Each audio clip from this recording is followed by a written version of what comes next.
Dead Art Studios paint and chat, and today we're carrying on with my 30 by 40 centimetre painting acrylic. It's on birch panel and I'm using human hair to make it out of the hairbrush there. I've made quite a bit of progress since last time you've seen it, so I'll show you that. And also we'll discuss today's topic, which is where is Dark Strava? Anyway, let's have a look at the painting first.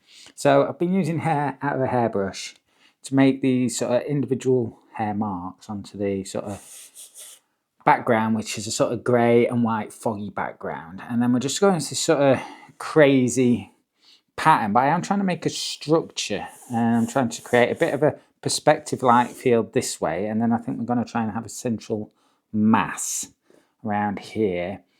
At the top we will fill it out somewhat, and ultimately I've decided we are going to introduce colour as well, but I just want to carry on with the black to start with, maybe fill out these bits a little bit more and then look at what the structure is going to be like before we go into getting different colours on there.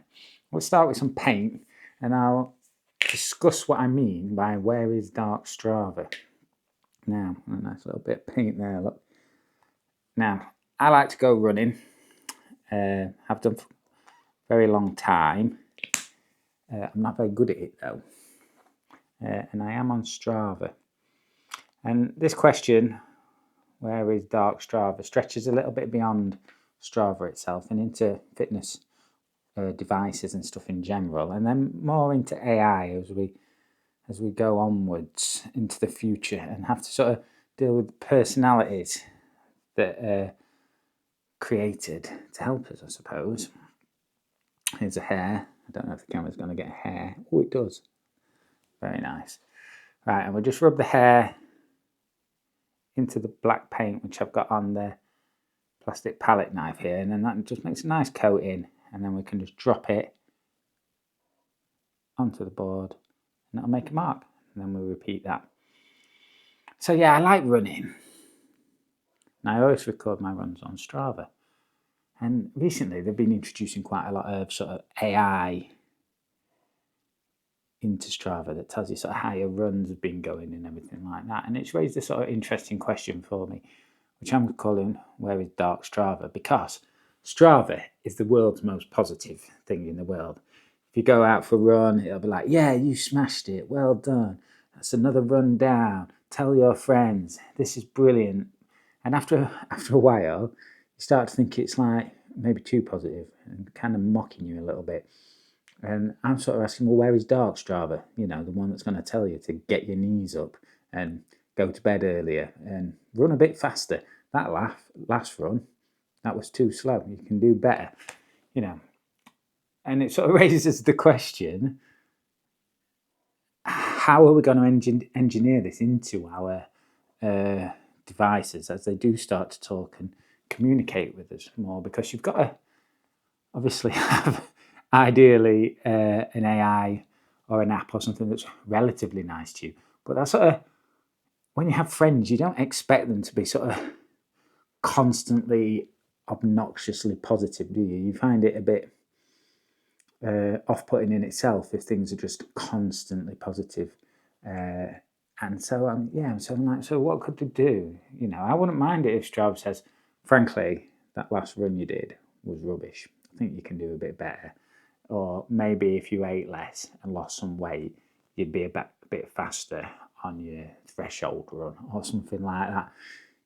And I think we are going to have to deal with this. Like some people would just want someone who's a computer who's horrible to them and is like, get up, get on with your day. What are you doing? You know, some people find motivation in that. And I think when some people get personal trainers and things like that, they expect a little bit of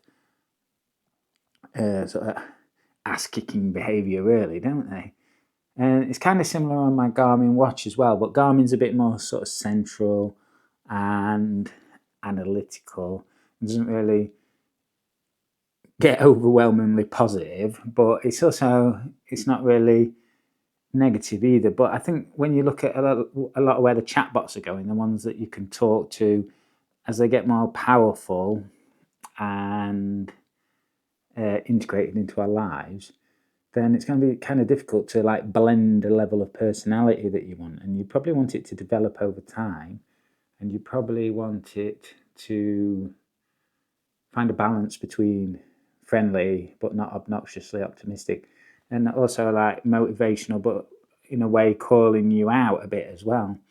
You know sometimes that you had a plan to go for a run on a Sunday morning, and instead you just stayed in bed because it was warmer and nicer than getting up and being like maybe cold for a little bit. And you know that if you went out on it, you'd would have had a better time afterwards. And but then your device won't say, "Where were you this morning, pal? Why weren't you out on the road?" So maybe we need to introduce that.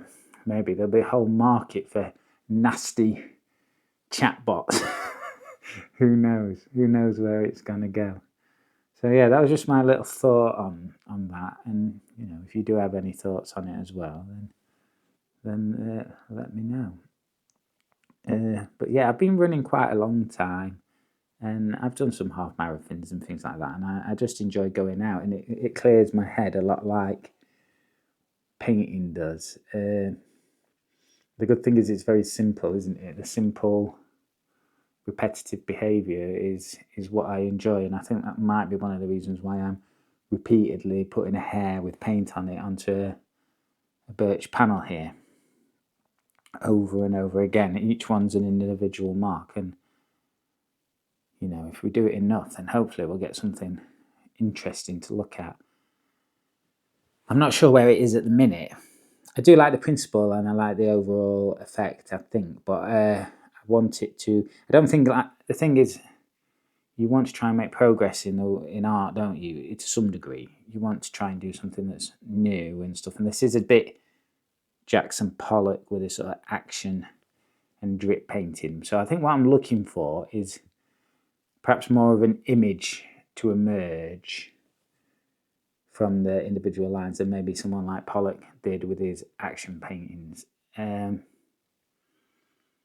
which I do like them, but I do think maybe this is kind of just basically going to be how this ends up, but I would like to try and integrate some more rough structure into it. Maybe something like almost face or head mask like in the center, and then shoulders, but then the shoulders being almost perspective, pushing it in towards the center of the image and kind of just pushing you to look in a certain place. Whereas I feel like maybe the Jackson Pollocks and things like that, you sort of cast your eye around it. So maybe this is more about trying to create a focus from chaos and small individual movements and to create something. And I will call it structure, but structure doesn't always have to be something, does it? If you think about when you look under a microscope and stuff, you see biological structures and they're just shapes and patterns, and you can't on that scale make out necessarily what they're part of, like cell structures leading to the formation of a tissue. So you might have a muscle cell and lots of them next to each other creating a certain pattern, and then you might have capillaries and blood vessels going through it, and then inclusions of fat and things like that, and tendons and cartilage, and they create this sort of wild picture that it's very difficult to make sense of.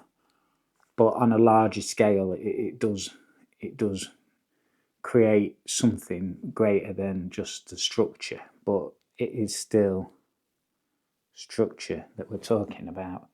So I think that's what we're going for in this painting. And we're not going to hang around too much on painting chat today. I'm going to do a shorter video and see how that goes. Make it more digestible for what's a new channel, isn't it, really? And until we find our feet and what we're all about and who's coming along for the ride, I think it needs to be bite-sized to a degree. You can get some interesting different techniques with this. You can do a straight line by how you sort of throw it and cast it down, and then you can get some nice curls. And I don't think I'm entire. After I've done this painting, I think there might be place within other pieces of art I do, or maybe just by itself to bring this technique out a bit more. And it does remind me of those ink scribble drawings that you see, where someone just scribbles relentlessly all over a piece of paper, and then an image emerges at the end. And I think one of the interesting things about it as well is trying to understand how much background is showing through, because at the minute at the bottom it looks like there's a lot of marks there, and there is, but then actually if you were to measure the area covered by paint, it might be quite a small percentage. But one of the interesting things is I don't think my brain can really,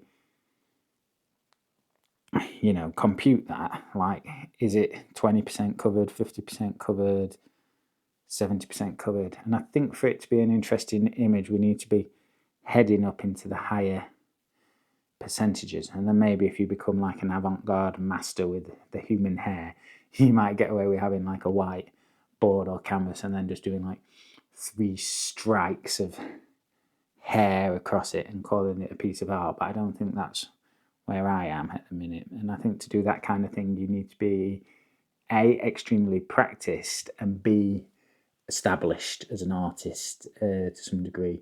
I don't think you can just turn up on the scene doing that. Not that there is a scene or anything that I'm involved in, but I think historically there has been, and I think that's partially why I'm called Dead Art Studios, because to me painting feels like almost a historical thing now. I'm not sure where it fits into modern culture, and it does feel like a bit of a dead art. I like a lot of the arts, and if you were trying to push this medium into places it's never been before, at some point it becomes kind of absurd, doesn't it? And a lot of people would say that happened quite a long time ago. But there's only, I think there is a limit to what you can do with it. Somebody might disagree with me, and that'd be cool to hear,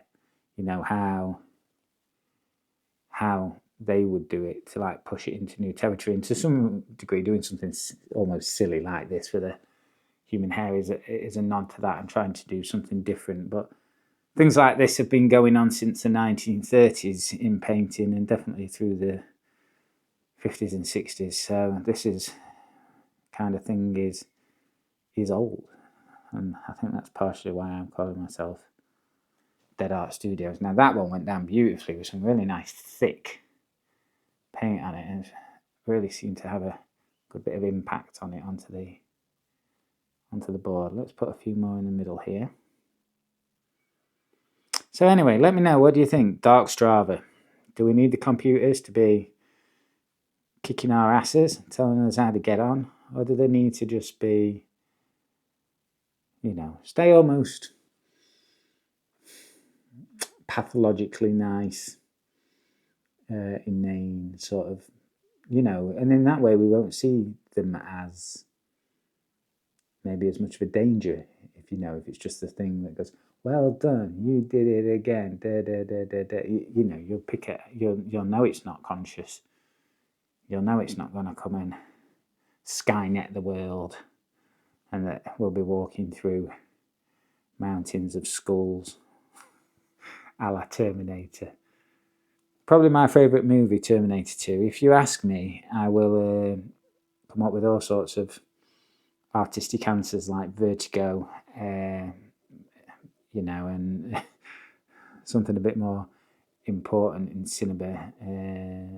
Alfred Hitchcock is somewhere where I would start to name a lot of movies that are cool and important and stuff. But actually, in terms of just sheer awesome blockbuster sort of late 80s, early 90s stuff, Terminator 2, I think probably is the best movie for ticking all those different boxes of what movies are ever made.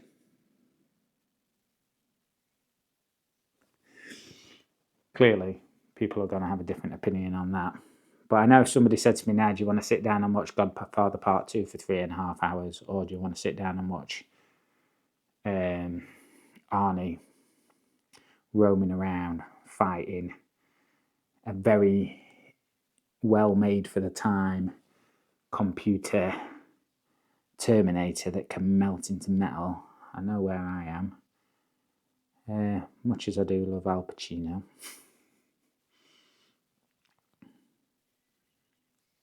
There we go. So I think I'm going to leave it here for today. Thanks for stopping by. I'll be back next week with more chat, maybe something a bit more about art next week.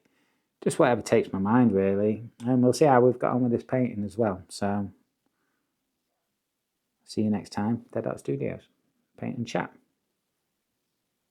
Bye.